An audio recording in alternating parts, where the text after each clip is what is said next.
कालाडूंगी में एसआर प्रक्रिया पर रार, कांग्रेस का एसआर प्रक्रिया पर बड़ा सवाल। उत्तराखंड में बाहरी राज्यों के नंबरों से लगाई जा रही आपत्तियां।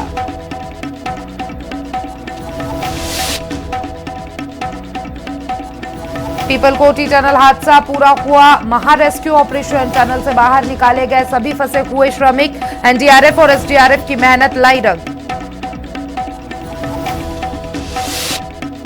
केदारनाथ यात्रा मार्ग पर बड़ा हादसा। चिरबासा में पहाड़ी से मलबे के साथ गिरे पत्थर, एक श्रद्धालु की मौत, 2 यात्री गंभीर रूप से घायल।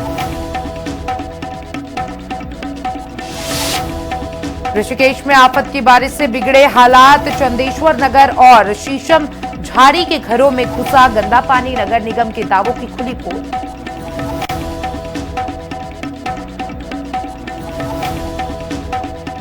नमस्कार, हिंदी खबर देख रहे हैं आप और मैं हूं आपके साथ अंकिता शुक्ला। मुख्यमंत्री पुष्कर सिंह धामी ने भाजपा प्रदेश कार्यालय में पौड़ी, टिहरी और हरिद्वार लोकसभा क्षेत्र के सांसदों, विधायकों और पार्टी के वरिष्ठ पदाधिकारियों के साथ महत्वपूर्ण संगठनात्मक बैठक की और इस दौरान बीजेपी प्रदेश अध्यक्ष महेंद्र भट्ट भी मौजूद रहे। बैठक में तीनों लोकसभा क्षेत्रों की संगठनात्मक गतिविधियों की विस्तृत समीक्षा की गई है और इस दौरान विधानसभा से लेकर बूथ स्तर तक संगठन को और अधिक मजबूत, सक्रिय एवं प्रभावी बनाने, कार्यकर्ताओं से निरंतर संवाद और जनसंपर्क बढ़ाने को लेकर व्यापक चर्चा हुई। मुख्यमंत्री ने बैठक में कार्यकर्ताओं से नियमित संवाद बनाए रखने और जनहित से जुड़े विषयों को प्राथमिकता देने का आह्वान किया। हम लोग ये क्रमवार ऐसी बैठकें लगातार कर रहे हैं। पहले हमने नगर पालिकाओं, मेयर, नगर पंचायतों के अध्यक्ष, जिला पंचायतों के अध्यक्ष, ब्लॉक प्रमुख और हमारे दायित्ववान कार्यकर्ता, हमारे फिर मंडलों के सभी मंडल अध्यक्ष, जिला अध्यक्ष और कुमाऊं संभाग में ये प्रत्येक संसदीय क्षेत्र के अनुसार वहाँ के विधायकों और सांसदों के साथ कर रहे हैं। आज उसी क्रम में यहाँ की बैठक है। सभी प्रकार की समीक्षाएं हो जाएंगी उसमें और उनका फीडबैक भी मिल जाएगा और जो काम हमको करने हैं आने वाले समय में उन सभी कामों को करेंगे। मानसून का ये समय चल रहा है, इस समय में हमारे सभी कार्यकर्ता, हमारे सभी जनप्रतिनिधि मिलकर जनता की सेवा करेंगे और समयबद्ध तरीके से जो काम और हो सकते हैं उन कामों को प्राथमिकता से लेकर आगे बढ़ाएंगे। सभी पांचों लोकसभा के माननीय सांसदगण, माननीय विधायकगणों के साथ समीक्षा कर रहे हैं क्योंकि आने वाला समय चुनाव का है। 27 में चुनाव में जाना है और अभी जो भी विधायकों की गतिविधियां हैं, अभी मान लिया जाए कि जहां पर कमज़ोर है वहां पे सख्ताई से आदेश करेंगे माननीय मुख्यमंत्री जी। जनता के बीच में रहना होगा, जनता के सुख दुख में शामिल करना हम सबका दायित्व बनता है। इसलिए ये समीक्षा बैठक कुमाऊं संभाग की हो गई है, अब गढ़वाल संभाग की आज होनी है और आज तीनों लोकसभा की यहाँ पर होने जा रही है। माननीय मुख्यमंत्री जी का और माननीय प्रदेश अध्यक्ष जी का जो दिशा निर्देश होगा उसको फॉलो करेंगे। देहरादून में अंकिता भंडारी मामले को लेकर कांग्रेस नेता गणेश गोदियाल ने भारतीय जनता पार्टी नेता दुष्यंत कुमार गौतम पर निशाना साधा है। बीजेपी की नई राष्ट्रीय टीम में दुष्यंत कुमार गौतम को जगह नहीं मिलने के बाद गोदियाल ने अंकिता भंडारी के माता पिता से राहुल गांधी की मुलाकात का जिक्र किया। उन्होंने कहा कि दुष्यंत कुमार गौतम के खिलाफ उनका विरोध जारी रहेगा और कानून के दायरे में कार्रवाई की मांग करते रहेंगे। गोदियाल ने यह भी कहा कि अंकिता के माता पिता ने गौतम का नाम लिया है।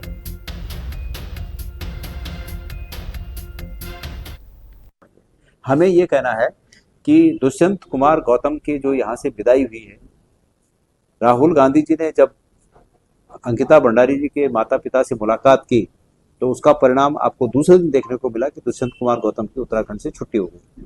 लेकिन उनके राजनीतिक अदालत से भले उनकी छुट्टी हो गई हो, लेकिन वो परमेश्वर की अदालत से माफ नहीं होंगे। ऐसे लोग जब तक कि कानून के दायरे में ना आए, निश्चित रूप में वो हमारे टारगेट पर रहेंगे और वो मेरे खिलाफ उन्होंने कोर्ट में केस करें 50 केस करें, लेकिन उसके माता पिता ने उनका नाम लिया है और जब तक सीबीआई उनको बुलाकर पूछताछ नहीं करती, सच्चाई सामने नहीं आती, तब तक वो हमारे टारगेट पर बने। और चुनावी साल में बीजेपी ने अपनी मीडिया रणनीति को लेकर बड़ा फैसला लिया है। पार्टी के राष्ट्रीय अध्यक्ष नितिन नवीन ने अनिल बलूनी को लगातार तीसरी बार राष्ट्रीय मीडिया संयोजक की जिम्मेदारी सौंपी है। जिम्मेदारी मिलने के बाद बलूनी ने पार्टी नेतृत्व और वरिष्ठ नेताओं का आभार जताया। उन्होंने कहा कि मीडिया के साथ बेहतर समन्वय बनाकर पार्टी के कामकाज और सरकार की विकास योजनाओं को जनता तक पहुंचाया जाएगा। साथ ही उन्होंने मीडिया को लोकतंत्र का अहम हिस्सा बताते हुए निरंतर संवाद पर जोर दिया। देखिए, मुझे भारतीय जनता पार्टी के राष्ट्रीय अध्यक्ष जी के द्वारा दोबारा से मीडिया प्रमुख की जो जिम्मेवारी दी गई है, मीडिया सेल के हमारा संयोजक बनाया गया है, उसके लिए मैं भारतीय जनता पार्टी के पूरे जो हमारा नेतृत्व है, हमारे राष्ट्रीय अध्यक्ष जी, माननीय प्रधानमंत्री जी, माननीय गृह मंत्री जी, सभी लोगों का मैं आभार भी प्रकट करता हूँ। और निश्चित तौर पर आप सब मीडिया के साथियों के साथ मिलकर हम लोग भारतीय जनता पार्टी के कामकाज को आगे बढ़ाएंगे। हमारी जो सरकार है, उनके जो विकास उन्मुखी कार्य हैं, उन सब पे आप लोगों का चर्चा भी करते रहेंगे। तो मैं आभारी हूँ पार्टी के नेतृत्व। और देहरादून में राज्यपाल लेफ्टिनेंट जनरल गुरमीत सिंह से पूर्व मुख्यमंत्री और हरिद्वार सांसद त्रिवेंद्र सिंह रावत ने शिष्टाचार मुलाकात की है और इस दौरान उत्तराखंड के ग्रामीण क्षेत्रों की आर्थिक मजबूत करने और स्थानीय संसाधनों के बेहतर इस्तेमाल पर चर्चा हुई। राज्यपाल ने पिरूल, जैविक और अपशिष्ट समेत स्थानीय संसाधनों के वैज्ञानिक उपयोग को रोजगार और पलायन रोकने की दिशा में अहम बताया। वहीं त्रिवेंद्र सिंह रावत ने पिरूल और गोबर और एसटीपी अवशेषों से ऊर्जा और मूल्य वर्धित उत्पाद तैयार करने की संभावना पर जोर दिया।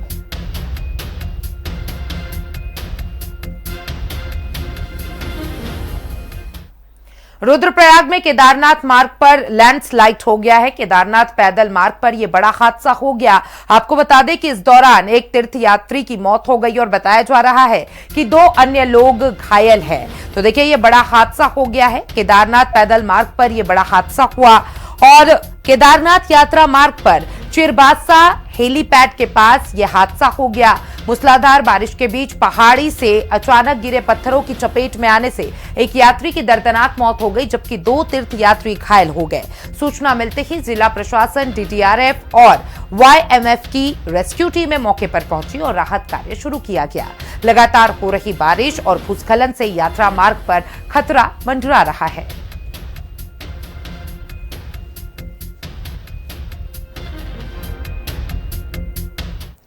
रुद्रप्रयाग में तेज बारिश के चलते केदारनाथ यात्रा करीब 2 घंटे प्रभावित रही। श्रद्धालुओं की सुरक्षा को देखते हुए प्रशासन ने सुबह 10 बजे से दोपहर 12 बजे तक सोनप्रयाग में 400 से अधिक यात्रियों को सुरक्षित स्थानों पर रोक दिया। इस दौरान केदारनाथ धाम और पैदल यात्रा मार्ग पर मौसम की लगातार निगरानी की गई।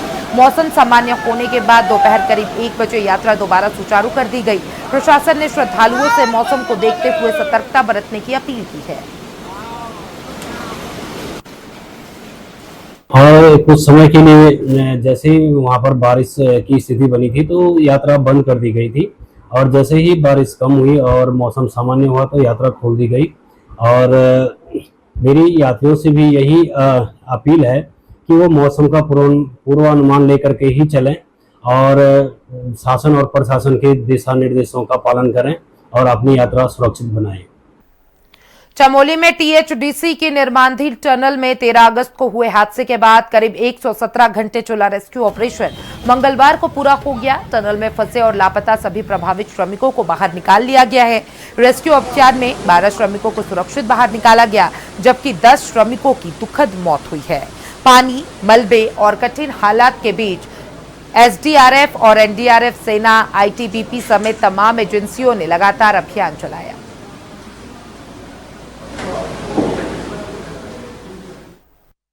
देखिए, 13 को जो टनल में हादसा हुआ था उस दिन 19 लोग उसमें निकाले गए थे, जिसमें 12 लोग सकुशल अस्पताल में भर्ती रहे जिनका इलाज चल रहा है। 7 लोग मृत निकाले गए थे। शेष 3 लोगों के रेस्क्यू का काम लगातार जारी रहा। 1 शव कल बरामद हुआ है और आज 2 शव बरामद हुए हैं। इस प्रकार टोटल 10 लोगों की इस घटना में मृत्यु हुई है। उत्तराखंड के विद्यार्थियों को राज्य के भविष्य की तस्वीर गढ़ने का मौका मिल रहा है। मुख्यमंत्री पुष्कर सिंह धामी के आह्वान पर मेरे सपनों का उत्तराखंड अभियान को विद्यार्थियों का जबरदस्त रिस्पांस मिल रहा है। अब तक 35,000 से ज्यादा विद्यार्थी अपने निबंध पोर्टल पर अपलोड कर चुके हैं। कक्षा 11वीं और 12वीं के छात्र पर्यटन, रोजगार, शिक्षा, स्वास्थ्य, पर्यावरण और तकनीकी समेत 8 विषयों पर अपने विचार साझा कर रहे हैं। निबंध अपलोड करने की अंतिम तारीख 24 अगस्त है।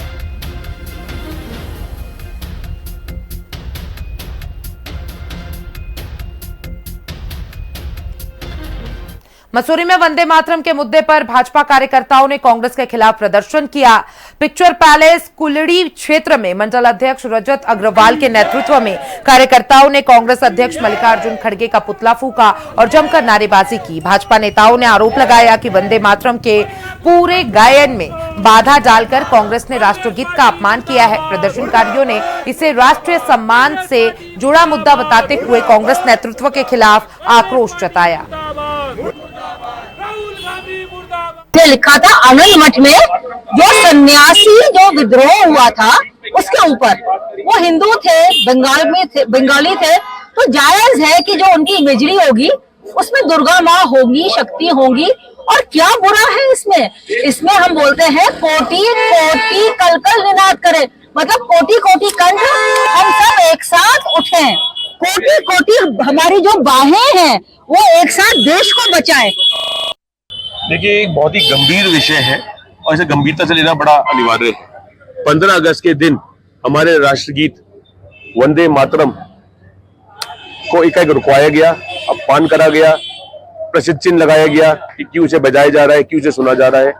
और ये सारा कार्य जो है कांग्रेस पार्टी के राष्ट्रीय अध्यक्ष मल्लिकार्जुन खड़गे, उनके साथ सोनिया गांधी और राहुल गांधी जी ने करा। और बहुत ही दुख का विषय है कि एक राष्ट्रीय पार्टी, राष्ट्रीय कांग्रेस पार्टी, जिसने भारत में कई वर्ष अपना कार्य करा और नेतृत्व संभाला, उन्हें वंदे मातरम का महत्व नहीं पता। टिहरी गढ़वाल के दूरस्थ राजकीय इंटर कॉलेज बनाली में महीनों से शिक्षकों की तैनाती न होने से नाराज ग्रामीणों ने जिलाधिकारी कार्यालय पहुंचकर ज्ञापन सौंपा। ग्रामीणों का आरोप है कि शिक्षा विभाग को बार बार सूचित करने के बाद 100 से अधिक छात्र छात्राओं का भविष्य अधर में लटका हुआ है। इसके अलावा पूरे स्कूल में छात्रों के लिए केवल एक ही शौचालय होने से भारी परेशानी हो रही है, जिसकी नई व्यवस्था करने की मांग की गई है। अच्छी संख्या है बालिकाओं के स्कूल में, और पृथक बालिका शौचालय अलग न होने से जो है काफी समस्याओं का सामना करना पड़ रहा है। क्योंकि सरकार जो एक तरफ कह रही है कि बालिका पढ़ाओ बालिका बचाओ, दूसरी तरफ जो है बालिकाओं को जो है बड़ी हीन भावना महसूस हो रही है कि बालिका शौचालय अलग न होने से। रुद्रप्रयाग के बेलनी क्षेत्र में प्रस्तावित नए मोटर पुल को लेकर विवाद गहरा गया है। पिछले एक सप्ताह से बारिश के बीच व्यापारी और भवन स्वामी धरने पर बैठे हैं। आंदोलनकारियों का कहना है कि नए पुल के अपस्ट्रीम में बनने से 35 से अधिक परिवारों का रोजगार और आशियाना छिन जाएगा। जनप्रतिनिधियों के समर्थन के साथ मांग की जा रही है कि विकास कार्य जनहित में पुराने पुल के स्थान पर ही किया जाए।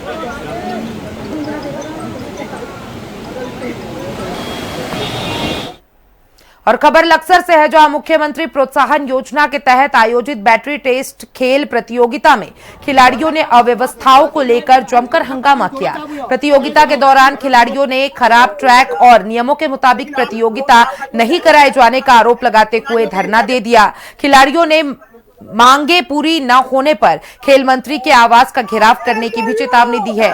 वहीं टंडा भागमाला निवासी खिलाड़ी आशीष कश्यप के चोटिल होने की भी खबर सामने आई है। और चंपावत जिले के बनबसा बैराज और भारत नेपाल सीमा पर सुरक्षा व्यवस्था को लेकर पुलिस प्रशासन पूरी तरीके से अलर्ट मोड पे है। एसपी के निर्देश पर सीओ टनकपुर निहारिका सेमवाल की अगुवाई में कस्टम, एसएसबी और पुलिस ने संयुक्त सघन चेकिंग अभियान चलाया। सीमा क्षेत्र में दिन में 3 बार चलाए गए इस सर्च ऑपरेशन के जरिए संदेश दिया गया है कि सीमांत क्षेत्र में सुरक्षा से किसी भी प्रकार का समझौता नहीं किया जाएगा।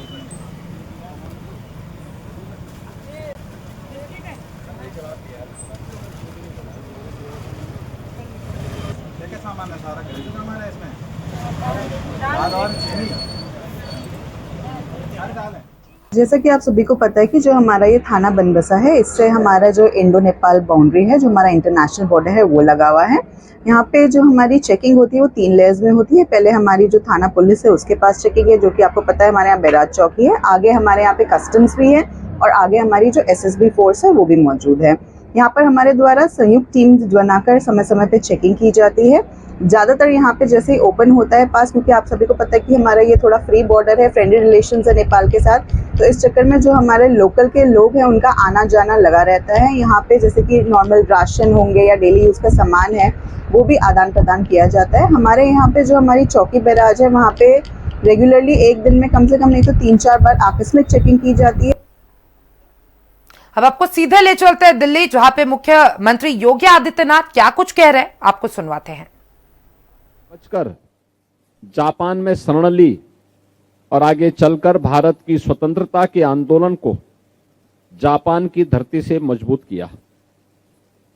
जापान ने भारत जापान संबंधों में उनकी भूमिका का सम्मान करते हुए उन्हें order of the rising sun से सम्मानित किया।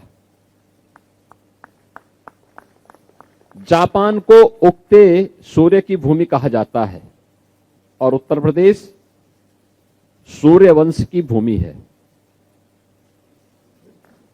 उत्तर प्रदेश में भगवान श्री राम की अयोध्या है और शाक्य वंशीय सूर्य वंश की परंपरा से जुड़े भगवान बुद्ध के धम्म चक्र प्रवर्तन यानी पहला उपदेश सारनाथ में और महापरिनिर्वाण की भूमि भी उत्तर प्रदेश ही है।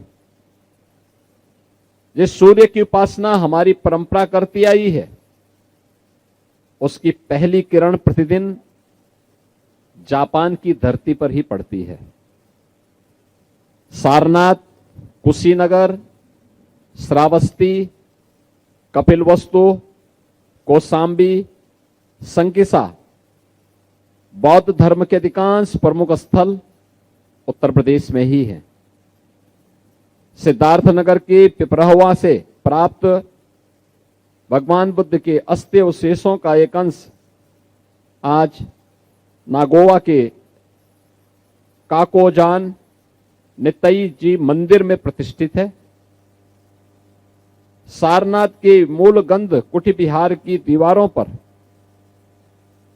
बुद्ध का जीवन जापानी चित्रकार कोत्सेत्सु नोसो की तुलिका से चित्रित है। जापान के सहयोग से बना भारत जापान मैत्री का प्रतीक रुद्राक्ष कन्वेंशन सेंटर उत्तर प्रदेश के वाराणसी में ही है। काशी और क्योटो 2 प्राचीन राजधानियां साझेदार नगर हैं। और ऋषिकेश के चंदेश्वर नगर और शीशम झाड़ी इलाके में झमाझम बारिश के बाद नदी नाले उफान पर आ गए हैं। चेंबर ओवरफ्लो होने से नालों का गंदा पानी लोगों के घरों के भीतर तक घुस गया है। जलभराव की सूचना पर प्रशासन की टीमें मौके पर पहुंची और हालात देखकर स्थानीय लोगों में भारी आक्रोश है। इस बारिश ने नगर निगम के उन तमाम दावों की पोल खोलकर रख दी है जो मानसून से निपटने के लिए किए गए थे।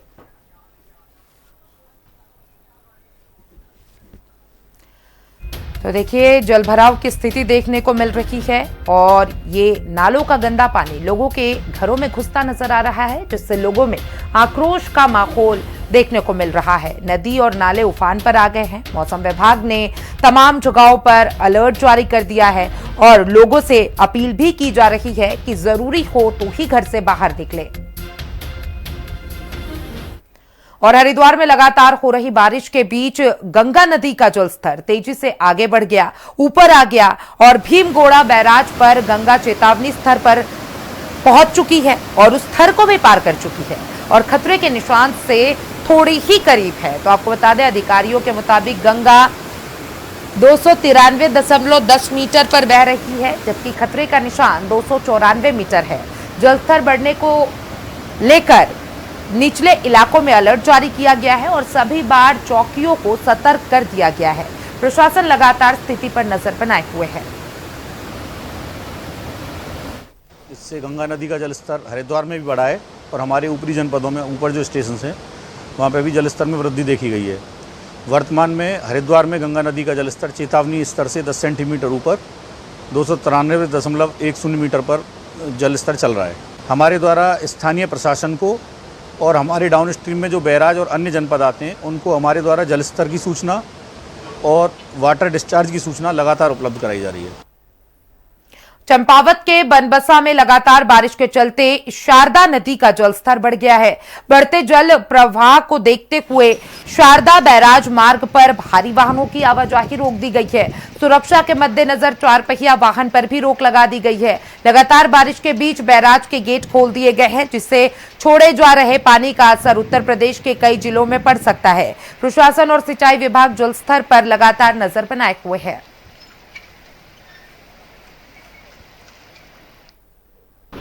गत रात्रि में पहाड़ों पर अत्यधिक बारिश होने के कारण शारदा बैराज बनबसा में जो मॉर्निंग में 6 बजे लगभग 1 लाख क्यूसेक पानी था, अब वर्तमान में 1,60,000 क्यूसेक पानी हो गया है।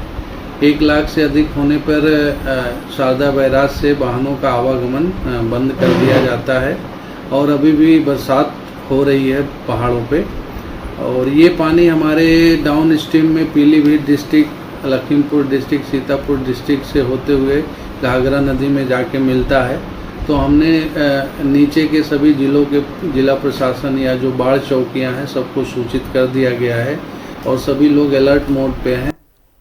और पौड़ी में लगातार हो रही मूसलाधार बारिश के बीच जिलाधिकारी स्वाति एस भदौरिया ने आपदा कंट्रोल रूम पहुंचकर राहत बचाव कार्य की समीक्षा की।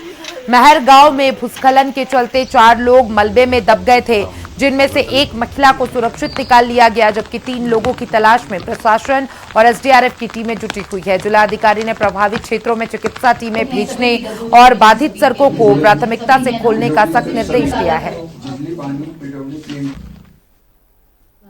सुबह से बारिश हो रही है और कल रात में भी कई जगह पे भारी बारिश रही, तो उसके क्रम में जितनी भी जगह पे हमारी रोड्स आदि बंद थी उसको लगातार मॉनिटर किया जा रहा है। अभी हम लोगों ने आपदा कंट्रोल रूम में भी स्थिति का अपडेट लिया और इसमें एक मेजर घटना हमारी महर गांव में हुई है जो द्वारीखाल ब्लॉक में है। तो उसमें कुछ 3 लोगों के, 2 वयस्क और 1 बच्चे के मलबे में दबे होने की सूचना प्राप्त हुई थी, जिसके क्रम में तत्काल जो हमारे प्रधान थे वहां के लोकल ग्रामीण, उन्होंने तत्काल उनको निकालने का प्रयास किया और हमारी अब मौके पर एसडीआरएफ की टीम, पटवारी आदि और चौकी की टीम सभी लोग मौके पर पहुंच चुके हैं और उनको निकालने का प्रयास जारी है। देखिए, कल रात से काफी ज्यादा बारिश हुई है जनपद में और काफी सारे हमारे मार्ग भी बाधित हुए हैं, लेकिन लगातार उनको खोलने का प्रयास किया जा रहा है। हमारी पीडब्ल्यूडी की टीम या एनएच की टीम्स लगातार मौके पर है और कंटिन्यूसली रोड्स को ओपन करने का काम किया जा रहा है।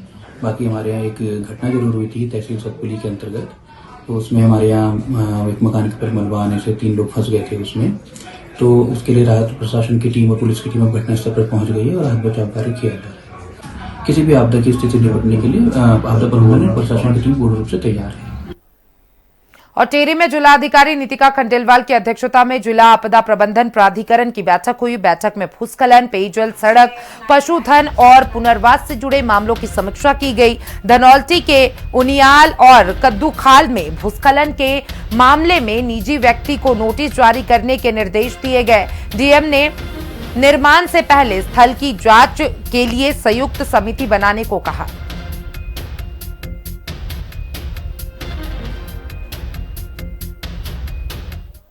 और फिलहाल मेरे साथ इस बुलेटिन में बस इतना ही। देश और दुनिया के तमाम अपडेट्स के लिए देखते रहिए हिंदी खबर।